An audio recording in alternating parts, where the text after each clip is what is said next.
Muito bom dia a todos. Duas boas-vindas a todos aqueles que nos estão a acompanhar, quer aqui presencialmente no B-Lounge da Biblioteca da Universidade do Minho, quer os que nos acompanham remotamente através da sessão Zoom.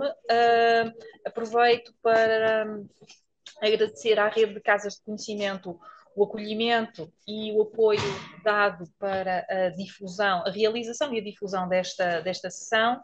Como eu dizia, este é um ciclo de mesas redondas dos alunos da Escola de Ciências e este ciclo está inserido no Dia da Pós-Graduação em Empregabilidade em Ciências, que este ano tem uma importância ainda maior, que é o ano de 2025, é o ano em que a Escola de Ciências comemora os seus 50 anos, é uma das escolas fundadoras da Universidade do Minho e possui uma oferta formativa em termos de licenciatura, mestrado e doutoramento nas áreas da Biologia, Geologia, Física, Matemática e Química.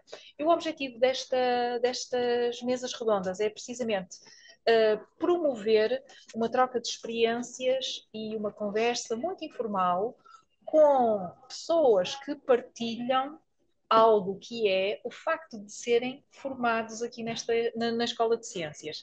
E a Escola de Ciências, obviamente, promove a formação de base alicerçada numa ciência sólida e que permite, em qualquer momento, enverdar por uma especialização em qualquer área da ciência.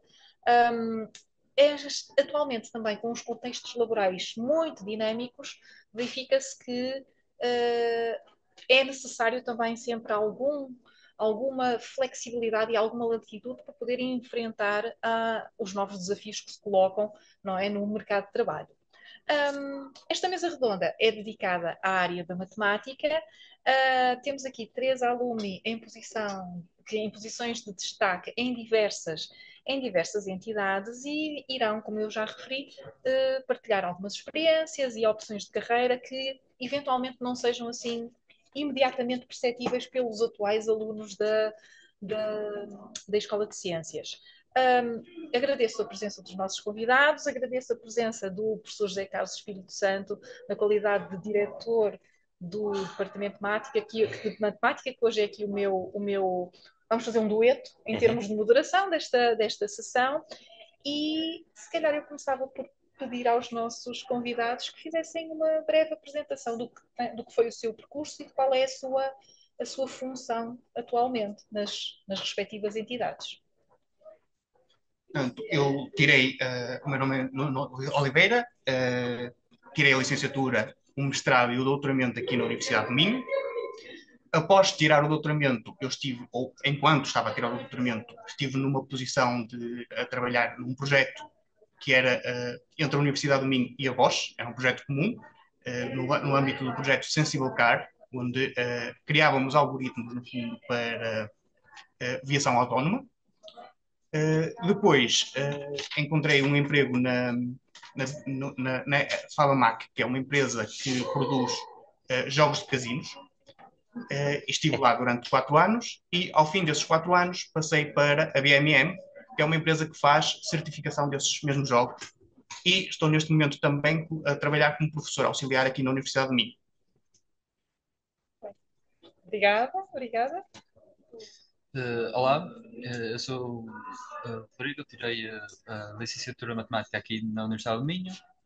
Depois tirei o mestrado em Matemática e Computação aqui no Minho, na área de especialização, e especificamente em Machine Learning. Eu comecei a trabalhar por volta há um ano atrás, na Natixis, é um banco de investimentos francês. Fiz um estágio curto e entrei logo como interno. E trabalho especificamente no departamento de risco, onde nós somos uma equipa da AI que basicamente oferece suporte a risco global, não só da Natixis, mas também como da empresa-mãe, o banco BCPE. Obrigada, Rodrigo. Bom, eu sou Ana Freitas, eu trabalho na MC Sonai. Antes de mais, agradecer o convite, professora Susana, professor José Carlos. Eu fiz o curso, a licenciatura de Matemática Aplicada, o ramo de Estatística ainda pré-Bolonha, por isso aqui há algum tempo mais do que aqui o nosso Rodrigo, sentado ao meu lado. e a minha primeira experiência profissional foi já na Sonai. Eu tive a felicidade ou infelicidade de entrar logo numa empresa onde eu sempre gostei muito de trabalhar, consegui ter uma evolução sempre dentro desta área, eu digo sempre, à medida que o Data Science foi evoluindo para Machine Learning, para Inteligência Artificial, eu também fui fazendo esta evolução dentro da MC. Eu sou atualmente a responsável da área de Machine Learning e Inteligência Artificial dentro da MC Digital e que serve toda a MC enquanto produtos da inteligência artificial, na definição de boas práticas, de acelerar a utilização e o embeber da inteligência artificial no nosso dia-a-dia. Obrigada. Não podia estar melhor escolhido este painel, eu acho, de convidados. Todos com uma formação de base comum em termos de matemática, não é? E depois com vivências muito diferentes. A Ana, aqui na crista da onda, com a inteligência artificial e com o machine learning. O Nuno, que começou na Bosch e agora está nos jogos de casino. e o Rodrigo num banco. É? Três percursos muito diferentes, muito diversificados. Se vocês tivessem que escolher uma das competências que vos foi transmitida aqui pela formação na Escola de Ciências, que vocês considerem que tenha sido determinante para a vossa atividade profissional, o que é que vocês escolhiam? Uma das competências. Eu diria... Pode ser competência científica ou soft skill, ou competência... É difícil escolher uma, eu escolhia 3. Mas eu digo uma e depois vejo se não repito os colegas e depois digo as outras duas. Sim. A que eu destacaria é a agilidade e a flexibilidade. A inteligência artificial, todos os dias é uma coisa nova. Não é? Eu todo de 10 em 10 minutos é uma coisa nova e está neste momento a ter uma grande evolução. E uma das coisas que eu tive no curso e que na altura eu até era bastante crítica e que agora percebo a mais-valia, é que em cada unidade curricular nós tínhamos uma linguagem de programação diferente.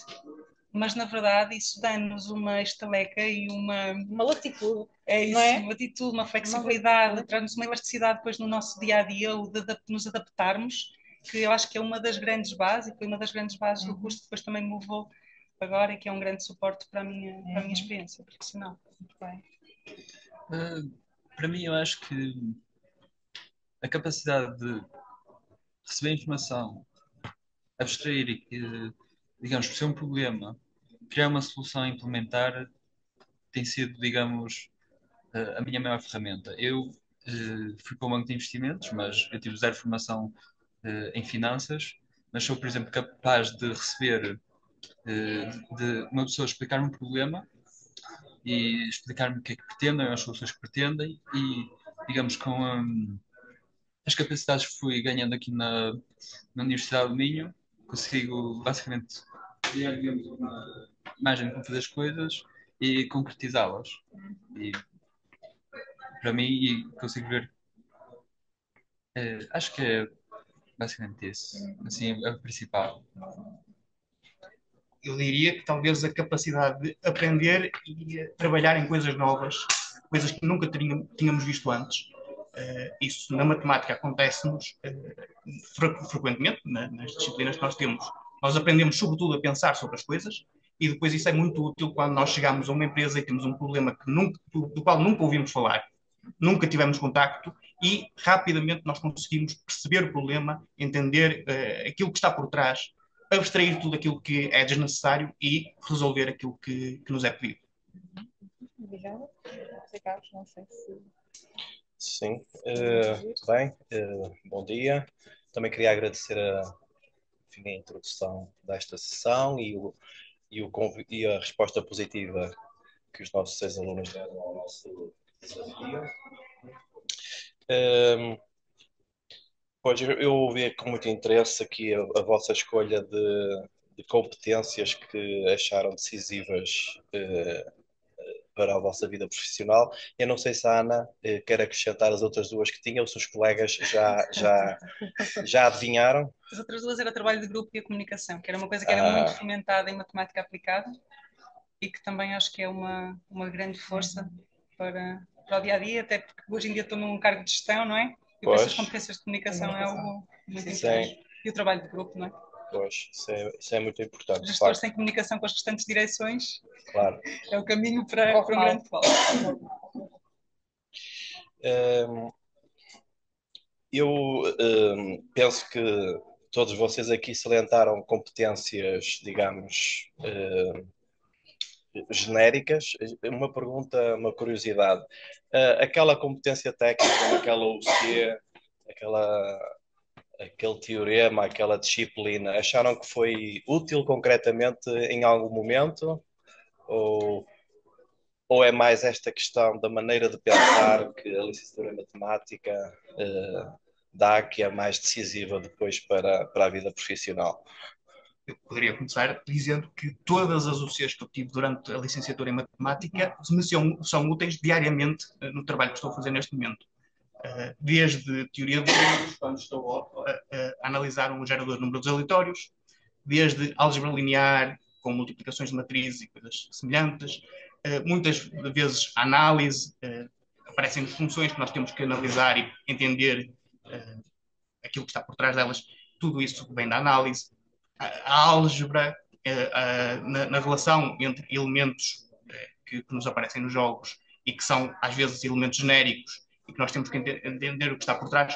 Todas as disciplinas que eu aprendi, que nós lecionamos no curso de matemática, me são úteis praticamente diariamente no trabalho que estou a fazer.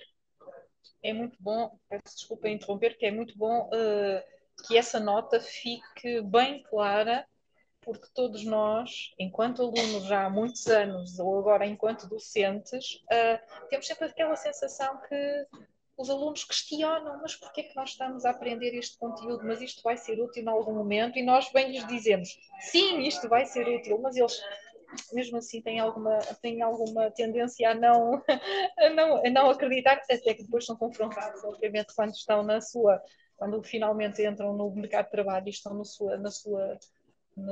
suas funções, que são confrontados e realmente acabam por nos dar razão muitos anos mais tarde, não é? Muitos anos mais tarde. Temos que distinguir que todos temos direito de gostar mais de umas coisas e menos de outras, não é? Mas isso é uma questão diferente da questão da utilidade que de facto os assuntos têm, não é?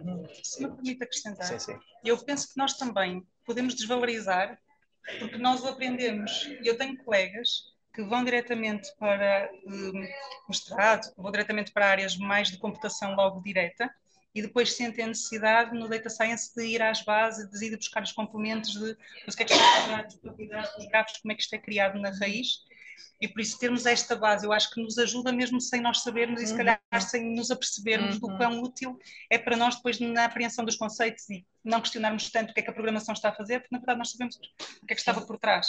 E por isso se calhar esta dualidade que nós acabamos por dizer, se calhar não é muito útil, mas é porque nós o conhecemos, não é? Por isso... Certo. Eu tenho assim um exemplo mais concreto. Eu tive que lidar com expressões regulares feitas por pessoas que não eram de matemática e tive que reescrever aquilo tudo.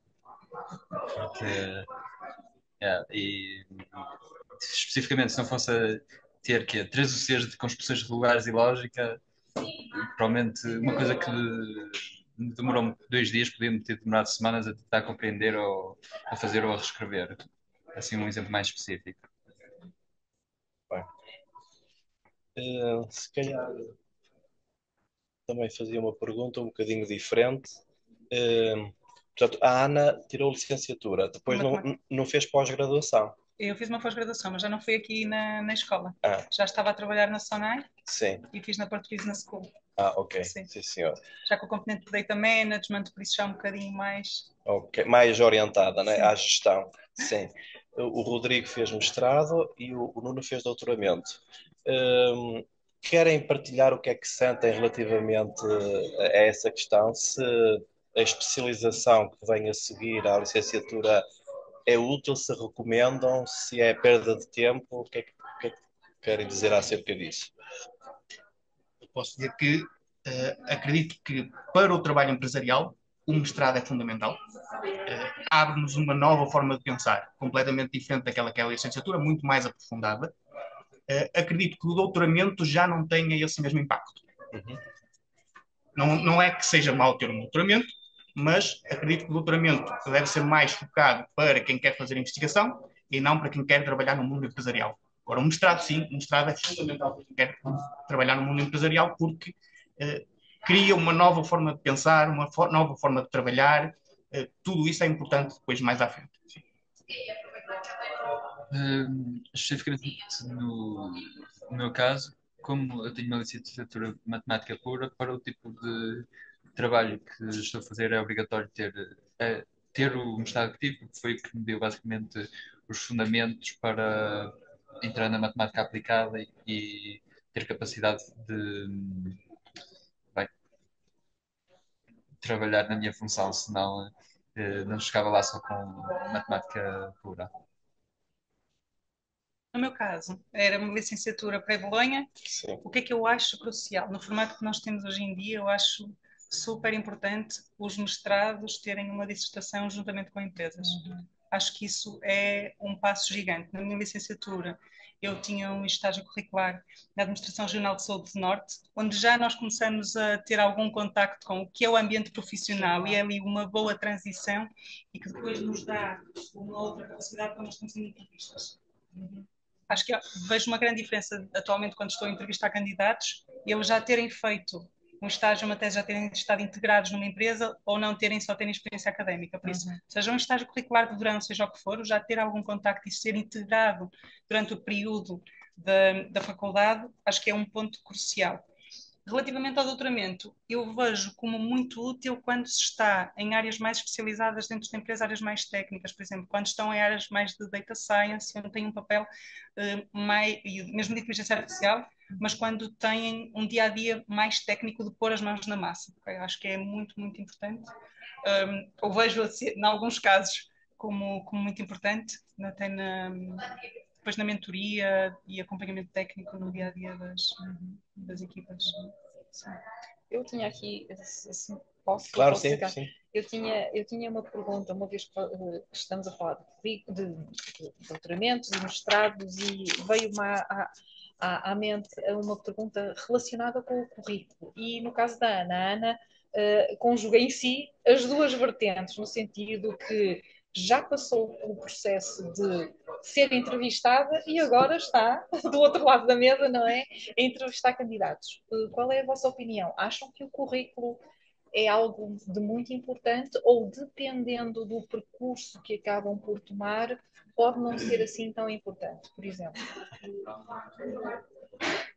é importante porque está agora numas funções mais académicas, mas se calhar para o Rodrigo já não será. Ou será que eu estou enganada? Não sei. Sentiram a pressão de ter publicações em congressos ou artigos ou... Eu acho que é essencial as Ou pessoas depende muito da área. Peço desculpa. Sim. terem currículos. Pessoalmente, sempre que há coisas, eu costumo dizer que sim, portanto, eu nunca tive muitos problemas no meu currículo, mas sim, e depois, principalmente na área de. Pelo menos esta é a minha percepção, mas podem fugir, é que cada vez na área de Data Science vai haver ainda mais competição. Acho que o curso com maior nota foi Data Science no Porto, portanto, é preciso tentar puxar por todos os lados. E imagino que especialmente nas empresas não é só a questão académica, e eu sinto que a comunicação, o trabalho de equipa é extremamente valorizada. Um CV, para mim, tem diferentes partes. Tem a componente académica e depois tem tudo aquilo que os alunos fazem de forma extracurricular. Já falei aqui um bocadinho de experiência com empresas, mas também tudo o que seja desafios que eles fazem na internet, cursos à parte, que vão fazendo estes pequenos... e que cada vez há mais, também não quero estar aqui a citar quais é que são as fontes, mas estes pequenos cursos que podem ser feitos, acho que são tudo pontos positivos. Há quem também recomendo muito, eu honestamente não é algo que eu valorize, mas 80% dos meus colegas valorizam. Terem no GitHub o seu próprio repositório, mostrar que projetos é que já fizeram e quando incorporarem isso no próprio currículo. Tenho colegas que dissecam e que andam ali a experimentar. E eu honestamente não faço, prefiro depois fazê-lo numa lógica de entrevista, conseguir perceber até que ponto é que a pessoa consegue justificar, até porque hoje em dia com a inteligência artificial, com os ChatGPTs, não é? Toda a gente consegue criar notebooks e pôr isso lá dentro. E por isso, cada vez mais é questionável o ter muito trabalho apresentado por escrito. Sim. e a comunicação eu valorizo cada vez mais. Mas ter estes pequenos detalhes às vezes são mais importantes. O extra que os alunos fazem, além do eu estou inscrito numa cadeira, Certo. para mim eu valorizo muito mais. E estarem nestas iniciativas de alunos dentro das faculdades, são tudo, demonstram uma predisposição para estar envolvidos com a comunidade, para quererem conhecer mais, Sim, sim, para uma darem mais proatividade, ao fim de cabo, que se pretende, não é? Eu acho que o currículo é importante para conseguir uma entrevista, mas depois, se não se souber vender na entrevista, não serve de nada. O passo fundamental é o saber vender-se na entrevista. Porque aí é que o recrutador vai perceber se de facto pode contar com aquela pessoa ou não. O currículo só serve para conseguir essa A entrevista. entrevista. Isso tem essa importância. Se calhar eu aproveitava aqui porque a Ana falou das mais-valias para além das estritamente académicas. Se calhar eu ia focar agora aqui numa especificamente. Eu sei que o Ricardo fez. Perdão, o Rodrigo fez um semestre Erasmus, correto? Quer-nos falar sobre isso e da importância que isso teve no seu percurso? Bem, infelizmente foi o semestre Erasmus mais infeliz possível. Ou então No escolhi Covid? mal. Então Foi escolhi no mal. Covid. Eu tive Ai, dois, do três Covid. meses na Holanda e tive de voltar para Portugal. Portanto, os 2 meses foram muito bons. Eu gostava muito de ter ficado. eh, eh, e acho que só consegui fazer naquele ano um projeto de grupo, porque era um projeto de grupo, porque topologia holandês não, não dava em Covid, foi um pouco complicado. Mas o projeto que fiz foi interessante, foi, e isto é o fixe de Erasmus, é que faz coisas diferentes, e especificamente a universidade onde estava, que era Redbound, era ligado a um grande hospital. Então, era eu e outros 4 colegas holandeses a pegar em problemas do hospital e a tentar fazer simulações de propagação de cancro por cologénio. Eh, e acho que isso, experienciar em geral outros contextos académicos, principalmente por Erasmus, onde tens financiamento, etc. Se as pessoas têm possibilidades, deviam sempre aproveitar. Mas eu não posso muito relatar das boas e más experiências. Vejo que o Nuno está a concordar, mas o Nuno fez um percurso completo dentro da Universidade de Minho, mas isso também não foi um handicap. É verdade. Mas depois notei que quando estava a terminar o doutoramento, eu enviei vários currículos, inclusive para universidades fora do país, e algumas enviavam um feedback dizendo que eu não tinha internacionalização suficiente para estar naquela universidade.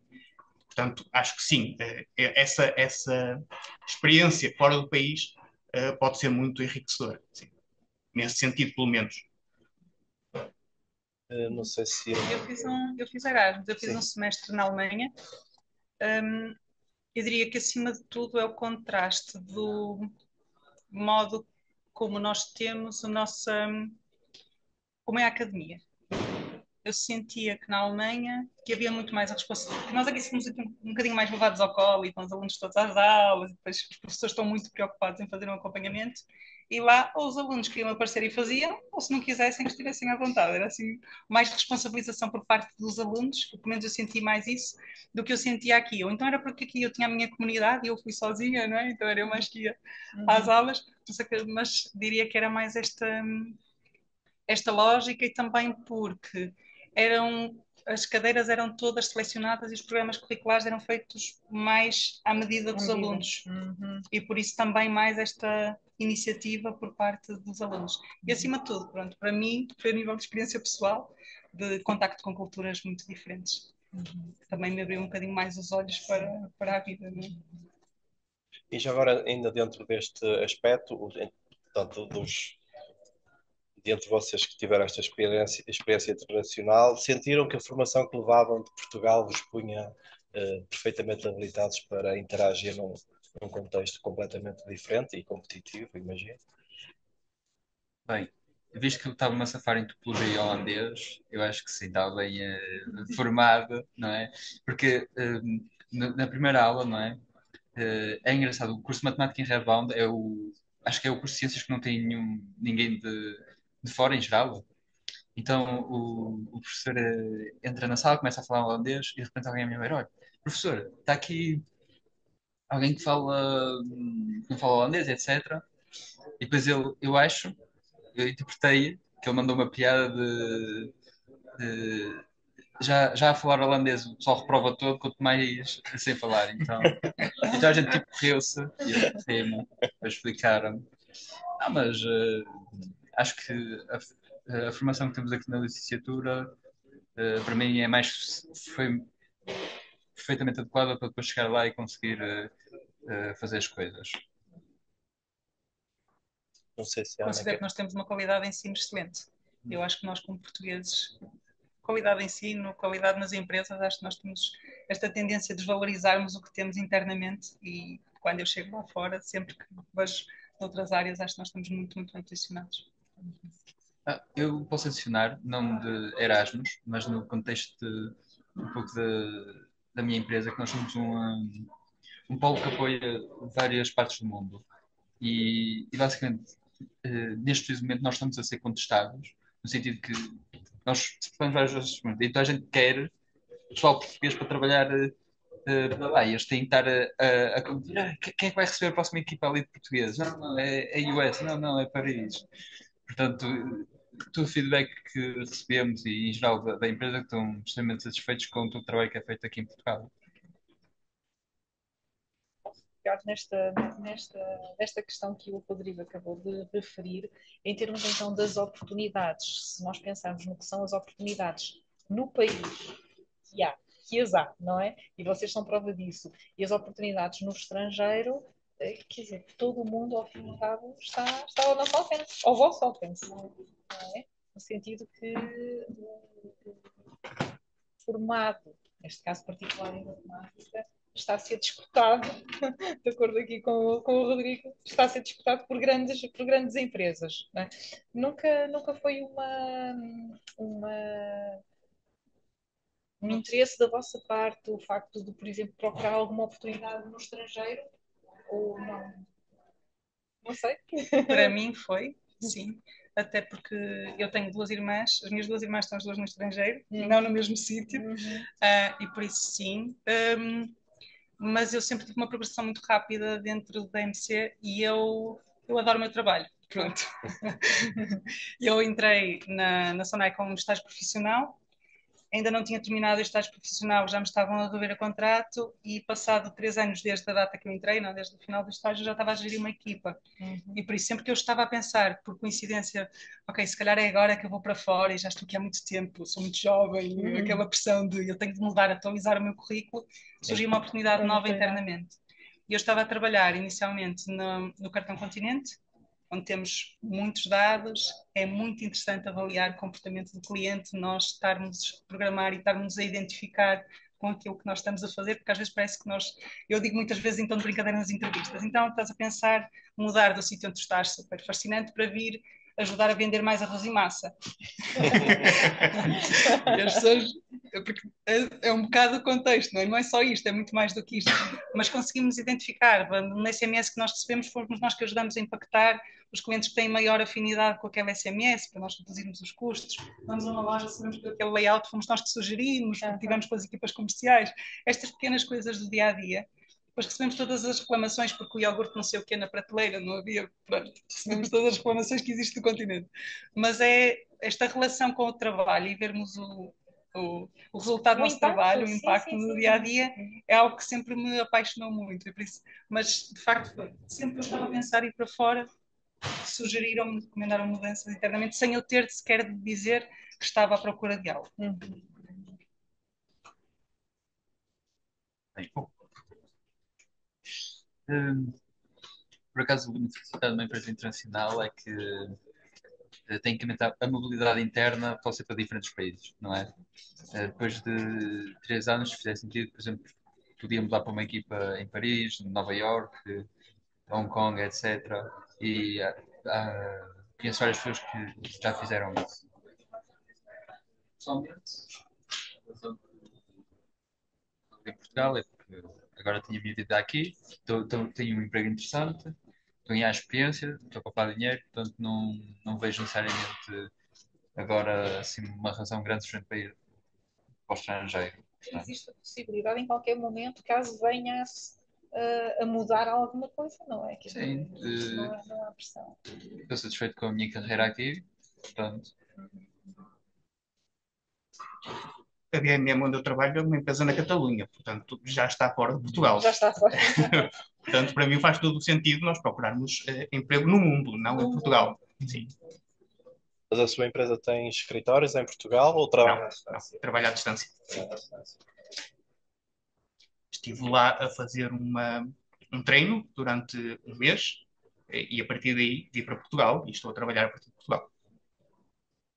O conceito de trabalhar no estrangeiro também variou um bocadinho, não é? Exato. Trabalho online. Mas o que eu procurava era mesmo sair de Portugal. Na altura, quando andava mais a olhar, era o viver lá, morar lá fora, não é? Pois. Era mais isso. Agora é mesmo esta questão de escolher o sítio é um bocado indiferente, não é? Ser português ou não ser português. Exatamente. É o ir para fora cá dentro, não é? Quase, quase. sim. Acho que o importante é mesmo ter bons trabalhos de qualidade, interessantes. E agora, hoje em dia, assim, pensar em Portugal, não sei quanto está a vossa experiência. Sim. E eu tenho muitos projetos que são internacionais, onde temos outras consultoras que trabalham connosco e que vêm colegas estrangeiros e por isso também vemos a realidade deles. Exato. Sim.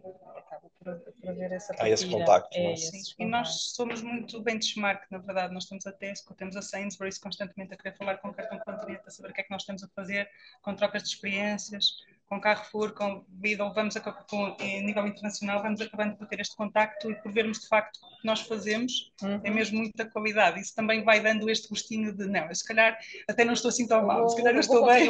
Vou continuar. Nós achamos que vamos sair para fora e que lá é que se faz. E depois, quando temos estas reuniões, estes contactos, percebemos, se calhar eu ia para lá ensinar e não ia para lá aprender.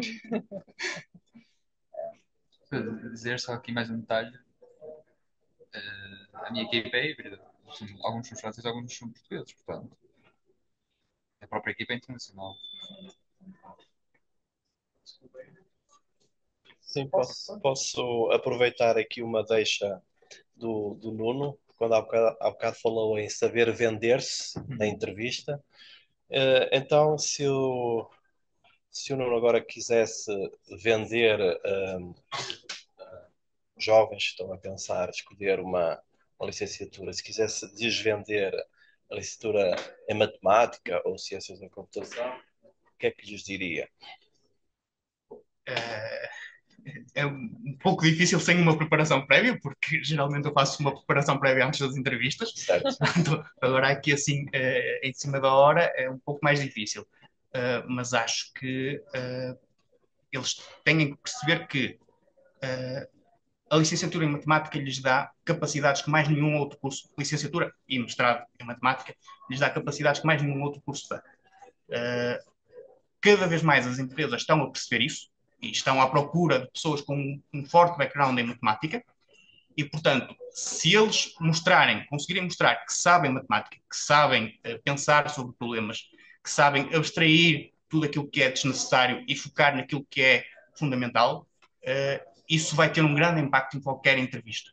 Portanto, isso aprende-se em matemática, aprende-se nos cursos com matemática, com forte componente de matemática, e, portanto, é nisso que eles devem focar-se ao tirar uma licenciatura em matemática. Eu já agora acrescento matemática, ciências de computação ou estatística, mas estatística quase que nem é preciso argumentar do seu potencial, não é, hoje em dia. Qualquer licenciatura que tenha uma forte componente de matemática, sim. Não sei se querem acrescentar alguma coisa. A ideia é venderem esta oferta aos futuros alunos do ensino superior. Eu acho que a impressão de matemática está a melhorar cá, mas acho que no estrangeiro sempre foi alta. Por exemplo, eu acho que fiz isto no LinkedIn. Ali no Porto Analytics se desemprega aqui para 500 ou 600 matemáticos, pessoal com fundamentos em matemática. Portanto, futuro é Eu brilhante. nem sei Eu acho. se formamos tantos matemáticos pronto, aqui, mas até Não, tenho nós essa. aqui. 500, 600. E estão sempre a aumentar. Este ano querem contratar mais 400 pessoas. Ui. Isto, acho que é só mesmo a licenciatura, digamos. Aqui ainda é preciso vender a licenciatura na matemática, mas E noutros países não é. já agora aproveitava que se calhar vai dizer qualquer coisa, também do seu ponto de vista de alguém que já sentiu a evolução do mercado de trabalho, não é? E se sentiu que a relevância e a percepção da relevância da matemática tem vindo a crescer. Tem vindo a crescer, só pode continuar a crescer. Esta vai ser uma área que vai continuar muito quente. Não descurar a importância do conhecimento técnico base e depois aliado sempre à prática e à programação. Por isso, esta combinação que os nossos cursos têm aqui na área da ciência, da componente técnica, mas sempre aliada a alguma componente de programação, eu acho que é a base para depois florirem, não é, no ambiente Uhum. empresarial. E sempre com esta comunicação são os esforços que têm interesse e isso só faz com que se crie aqui uma sinergia entre as áreas, um networking para depois alavancar no futuro nas empresas. Pegando nesse detalhe, eu lançava uma questão que era, considerando a vossa atual posição e a vossa experiência, quais são aquelas áreas ou sub-áreas da matemática que vocês identificam como sendo hot topics assim para os próximos anos?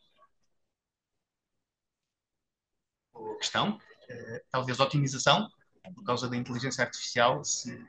Neste momento, a inteligência artificial, a matemática não está muito interessada na inteligência artificial, o que é uma pena, e há muito em termos matemáticos para se fazer. E, portanto, eu acredito que alguém que trabalhe bem com otimização e que queira enverdar para fazer um trabalho rigoroso e matemático no âmbito da inteligência artificial vai ter muito por onde pegar, vai ter muito por trabalhar, vai ter uma boa carreira pela frente.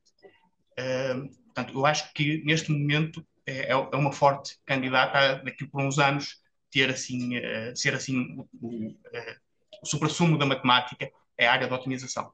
Mas temos muitas outras áreas também que também são muito relevantes, como a inteligência, como a álgebra linear, que também cada vez mais é utilizada em tudo aquilo que tem a ver com programação, e nós estamos num mundo onde o tratamento de dados é muito importante, e, portanto, todas essas áreas que possam estar ligadas ao tratamento de dados, a tudo isso, vão ser nos próximos anos muito procuradas pelo menos. A minha experiência em geral é estar aberto, porque as coisas não mudam tão depressa. A ideia que eu tinha do que eu ia fazer no futuro, no início da licenciatura, quase mudou de ano a ano, não é? Portanto, eu Não arriscas a não prever. arrisco a prever. O que eu digo é: estejam prontos para tudo. Matemática dá-te uma boa base para adaptar-te a qualquer coisa que apareça. Mais do que isso, hoje em dia não sei o que é que se passa. Esse conselho. Sim. Nós temos também as redes neuronais, mas isso também, isto vai sendo muito por modas, não é? Hoje, mas pode já não vir a ser daqui há algum tempo. A otimização foi algo que eu acho que tu puxaste. Eu acho que é crucial mesmo. A inteligência artificial ainda não ataca muito bem a componente de otimização e eu acho que vai ser algo que se vai manter e que é muito, muito importante nas empresas. Na inteligência artificial, há uma série de desafios matemáticos que estão em aberto que ninguém pegou neles ainda. E, portanto, que é importante que alguém o faça. A inteligência artificial, neste momento, é feita por engenheiros, não por matemáticos. Os matemáticos praticamente não tocam na inteligência artificial. E esse é um dos grandes problemas neste momento da inteligência artificial. Não é usada. Cada vez mais nós temos computadores mais potentes, mas os algoritmos são algoritmos que existiam há várias dezenas de anos.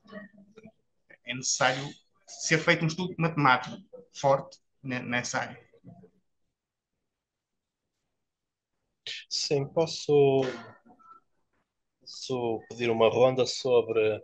Há bocadinho foi como vender a formação matemática a professores alunos, agora seria que conselhos é que dariam às, às instituições aqui da Escola de Ciências, no sentido de afinar, melhorar os nossos cursos.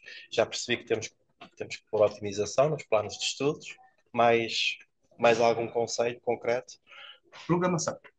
A programação, pelo menos no curso de matemática, é um pouco,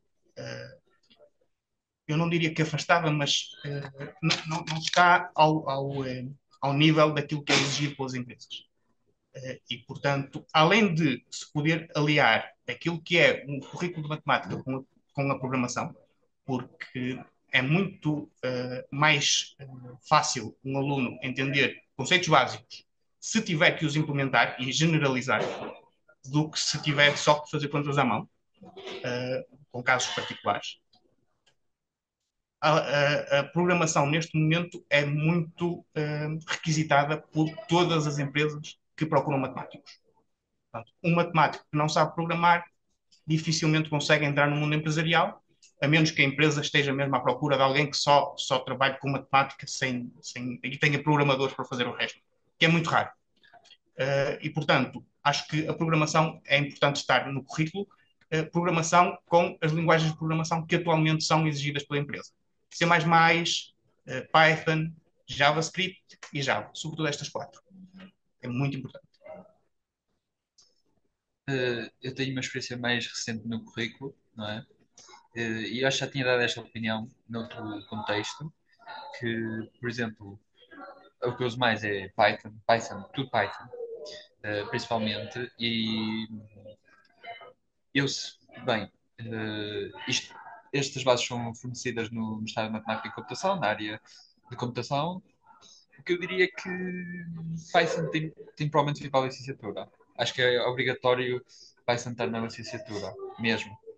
Porque mesmo agora, se quisesse fazer um projeto qualquer na licenciatura, provavelmente seria Python.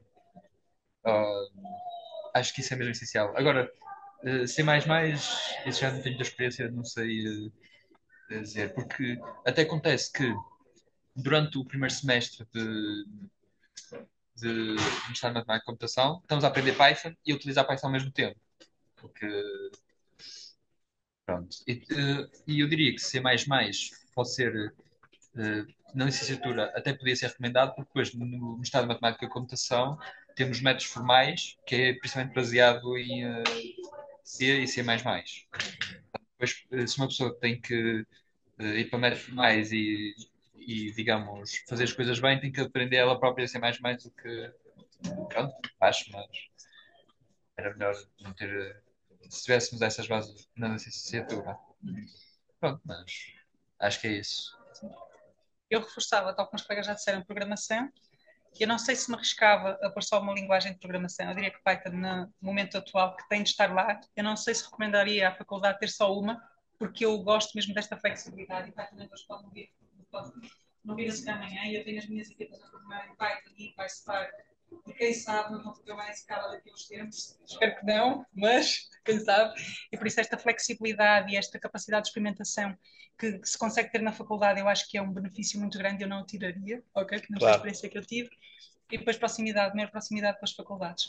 Eu vejo muitas faculdades do Porto com muita proximidade às empresas, com palestras, com projetos mais da faculdade durante o período normal, de terem os desafios típicos, trazerem desafios mesmo da faculdade, das empresas, com dados das empresas, eu acho que traz não só uma tónica de dados mais reais, mas que também se consegue encontrar, mas traz também a relação logo diretamente com as empresas.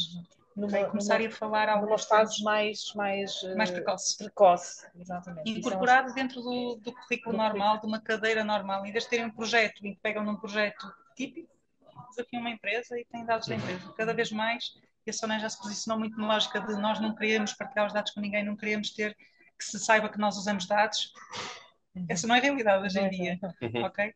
E estamos muito bem protegidos relativamente a que dados é que podemos passar e como é que os podemos passar para termos estas colaborações com as faculdades. Isso era algo que eu trazia quanto mais cedo possível. Portanto, sentem que a Universidade de Minho, desse ponto de vista, devia estar mais próxima, tem com o mundo Com as empresarial. empresas, sim. Desse ponto de vista, a Universidade do Porto está mais avançada.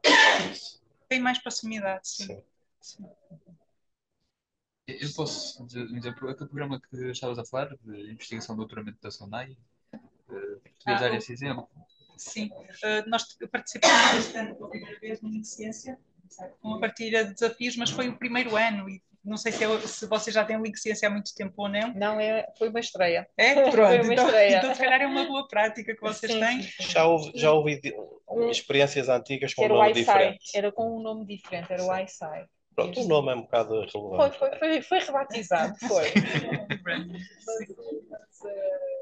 A ideia de base é precisamente essa, é aproximar ainda mais a academia da indústria, das empresas e convidar as empresas a trazerem desafios reais, porque isso dá uma motivação extra, não é? Aos alunos, ao grupo de alunos que depois eventualmente integrará aquele grupo de trabalho, saber que está a trabalhar sobre dados reais, algo que realmente tem um impacto. Mas algo que tem valor para a empresa. E mesmo que seja um caso de uso mais corriqueiro e que a empresa nem espere tirar grande coisa do desafio, os alunos encaram-no de maneira diferente e com outra seriedade, ou pelo menos alguns dos alunos encaram-no de maneira muito diferente, encaram mesmo como uma oportunidade e dedicam até mais do que se calhar dedicariam, não sei se isto é injusto eu estar a dizer, mas dedicariam mais do que dedicariam se fosse só para ter uma nota, porque sabem que também vão ter o extra ou exposição a uma empresa. Eu criar este possível link para o futuro. Nas nossas licenciaturas, nós temos, no caso da estatística aplicada, temos no caso da matemática, não temos nada desse género. Mas o que eu sugiro é mesmo na unidade curricular, em projetos que vocês tenham de trabalhos de grupo, Sim. Em vez de serem dados de bases de dados da internet, serem bases das empresas.